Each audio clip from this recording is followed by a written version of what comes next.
Yeah right. ఒకసారి మనం శేషు గారు వాయిస్ తీసుకునే ప్రయత్నం చేద్దాం. Seshu sir, good evening. Vamshi నమస్తే. సో ఏంటి సార్, మొత్తంగా చూస్తే ట్రంప్ వైపు శాంతి చర్చలు అంటాడు, తనే బెదిరిస్తాడు, తనే హర్ముజ్ నుంచి టోల్ ట్యాక్స్ వసూలు చేస్తానంటాడు. ఓవైపు ఇరాన్ ఏమో కొద్దిసేపటి క్రితం ఆ ఇబ్రహీం ఎవరైతే ఉన్నారో ఆయన క్లియర్గా చెప్పారు, ట్రంప్ మాటలే చెప్తాడు, మేము చేయాల్సింది చేస్తాం, ఈ యుద్ధంలో నైతిక విజయం మాదే. హర్ముజ్ ఆయన క్యాసినో కాదు, ఆయన ఇంట్లో పెరడు కాదు హర్ముజ్పై ఆయన ఆంక్షలు విధించడానికి. సో హర్ముజ్పై పూర్తి హక్కులు మాకే ఉన్నాయి, ట్రంప్ బెదిరింపులకు ఇక్కడ భయపడే వాళ్ళు ఎవరూ లేరంటూ ఆయన చేసిన వ్యాఖ్యలు. అసలు ఈ శాంతి చర్చలు సఫలమయ్యే అవకాశాలు ఉన్నాయంటారా? ఎలా చూడొచ్చు? వంశీ, ఫిబ్రవరి 28 నాటి నుండి యుద్ధం మొదలైన దగ్గర నుంచి ట్రంప్ ఒక స్టేట్మెంట్ ఇచ్చాడు, మీకు గుర్తుండే ఉంటుంది. యుద్ధం 4-5 వారాల్లో ముగించేస్తా అని చెప్పాడు. అక్కడి నుండి వాళ్ళు 110 రోజులు యుద్ధాన్ని సస్టైన్ చేయగలిగింది ఇరాన్, నిలబడగలిగింది యుద్ధంలో, అమెరికాకు లొంగకుండా, అమెరికా చేతుల్లో ఓడిపోకుండా ఏదో ఒక రకంగా నిలబడగలిగింది వాళ్ళ ఎత్తుగడలతోటి. అయితే ఈ యుద్ధం సస్టైన్ అవుతున్న కొద్దిగా అది ప్రపంచ సమస్యగా మారిపోవటము, ప్రపంచ సమస్యతో పాటు అమెరికా సమస్యకు కూడా మారిపోయింది. ఎందుకంటే అమెరికాలో స్వయంగా ట్రంప్ పైన ప్రజలు తిరగబడటము, తర్వాత సెనేట్ అనుమతి కావాలి కదా 60 రోజుల తర్వాత. కాబట్టి ఆ సెనేట్ అనుమతి లేకపోవటము, యుద్ధాన్ని కొనసాగించే పరిస్థితి లేకపోవటం తోటి ట్రంప్ ఏం ఆలోచన చేశాడంటే గౌరవప్రదంగా దీని నుండి బయటపడే మార్గాన్ని ఎత్తుకున్నాడు. కాబట్టి ఇరాన్ ఏ కండిషన్లు పెట్టినా ఆ కండిషన్లు ఒప్పుకుంటూ యుద్ధం నుండి బయటపడాలి, సంధి కుదుర్చుకోవాలి, పీస్ డీల్ మాట్లాడుకోవాలనేటటువంటి ప్రయత్నం చేసిండు. సరే, అది ఇస్లామాబాద్ లో మొదటి సమావేశం జరిగింది పీస్ డీల్ కి సంబంధించి, తర్వాత రెండోది ఫెయిల్ అయింది. ఇప్పుడు మీకు ఫ్రాన్స్ లో డీల్ పైన సంతకాలు జరిగాయి, తర్వాత ఇప్పుడు జెనీవాలో జరుగుతున్నటువంటి చర్చలు. ఇదంతా చూస్తే ఎలా కనపడుతుందంటే మనకి ఈ పీస్ డీల్ లో 2 అడుగులు ముందుకి 4 అడుగులు వెనక్కి జరుగుతున్నట్టుగా కనపడుతుంది. అయితే ఈ పీస్ డీల్ కి సంబంధించినటువంటిది పూర్తి వైఫల్యం కావడానికి ఇజ్రాయెల్ కారణం అవుతుంది. యాక్చువల్ గా ఇప్పుడు అమెరికా గనక ఈ యుద్ధం ఇజ్రాయెల్ కి మనకి ఇరాన్ జరిగితే, వంశీ చెప్పండి. Hello, please continue sir. ఇప్పుడు వంశీ, ఇరాన్ కి ఇజ్రాయెల్ కి యుద్ధం జరిగితే మీడియేట్ చేయడానికి అమెరికా ఉండొచ్చు, కానీ అమెరికా కూడా యుద్ధంలో ఉండటం వల్ల మీడియేట్ తీసుకునేటటువంటి అవకాశం అమెరికాకి లేకుండా పోయింది. కాబట్టి ఏదో ఒక విధంగా ఇరాన్ తోటి ఒప్పందం చేసుకోవాలనుకుంటే బెంజమిన్ నెతన్యాహు అడ్డుపుల్ల వేస్తున్నాడు. బెంజమిన్ నెతన్యాహు ఏం చేస్తున్నాడు, అటు పోయి ఇక్కడ పీస్ డీల్ జరుగుతుంది కాబట్టి లెబనాన్ మీద దాడి చేస్తున్నాడు.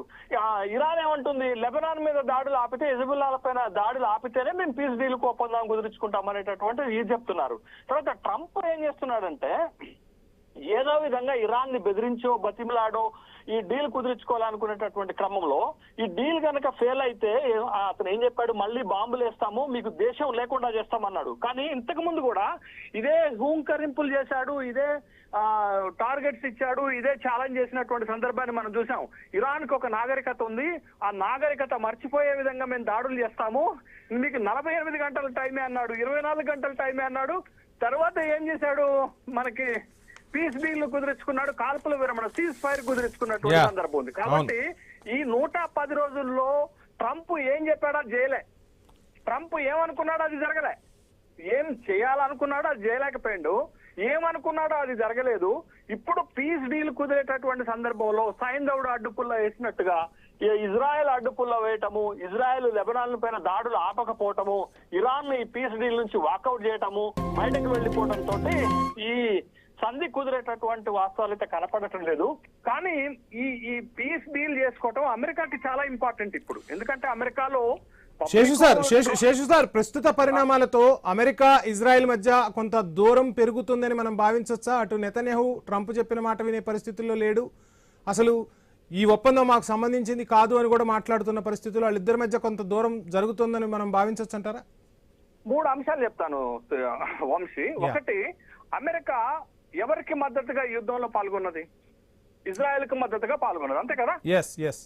అయితే ఇది ఒక పాయింట్. అయితే ఇంకా 2 పాయింట్స్ ఏంటంటే, గతంలో ఈ పీస్ డీల్ కుదురుతున్నప్పుడు బెంజమిన్ నెతన్యాహు లెబనాన్ పైన దాడి చేస్తే ట్రంప్ ఒక మాట అన్నాడు, పిచ్చోడ్లాగా ఉన్నావు ఏంది, ఇట్లా చేస్తే పీస్ డీల్ ఎలా కుదురుతుంది అని బెంజమిన్ నెతన్యాహు అన్నాడు. 2 రోజుల క్రితం బెంజమిన్ నెతన్యాహు ఇచ్చిన స్టేట్మెంట్ ఏంటంటే, అమెరికాలో ఏమనుకుంటారంటే ట్రంప్ కి బెంజమిన్ నెతన్యాహుకి చాలా క్లోజ్ రిలేషన్ ఉంది అని అనుకుంటారు. తర్వాత ఇజ్రాయెల్ ఏమనుకుంటారంటే బెంజమిన్ నెతన్యాహుకి ట్రంప్ కి చాలా క్లోజ్ రిలేషన్ ఉందని అనుకుంటారు, కానీ ఇజ్రాయెల్ ప్రయోజనాలకి ఎక్కువ ప్రాధాన్యత ఇస్తాను అని బెంజమిన్ నెతన్యాహునే చెప్పాడు. కాబట్టి ఇజ్రాయెల్ ప్రయోజనాల కోసం నేను చూస్తున్నాను అని చెప్పినటువంటి సందర్భంలో, ఇజ్రాయెల్ ప్రయోజనాలు కాపాడుకుంటాను అనే చెప్తున్నటువంటి సందర్భంలో, ఇప్పుడు ఈ పీస్ డీల్ లో అత్యంత కీలకంగా మారినటువంటిది, గతంలో మీకు శాంతి చర్చలు జరిగినప్పుడు అంశాలు ఏమున్నాయి వంశీ? ఒకటి, ఇరాన్ భవిష్యత్తులో అణ్వాయుధాలు తయారు చేయకూడదు. రెండోది, బేషరతుగా హార్ముజ్ ఓపెన్ చేయాలి అనేది చర్చలు, షరతులు కదా. ఇప్పుడు మారిపోయింది మొత్తం. ఆ రెండు వెనుకకు పోయి అసలు విషయం ఏమొచ్చింది అని అంటే, ఇజ్రాయెల్ లెబనాన్ పైన, హిజ్బుల్లాల పైన దాడి చేయొద్దు, ఒకవేళ దాడి చేస్తే మేము చర్చల నుంచి వైదొలుగుతామని ఇరాన్ కొత్త కండిషన్ పెట్టింది. అవును, ఇప్పుడు అదే మెయిన్ ఇష్యూ అయింది. ఇప్పుడు సమస్య ఇప్పుడు దాకా ఉన్నటువంటి షరతులు పక్కకు వెళ్ళిపోయి కొత్త షరతు తెరపైకి వచ్చినటువంటి సందర్భంలో శేషు సార్ ఈ అంశం గురించే మాట్లాడదాం.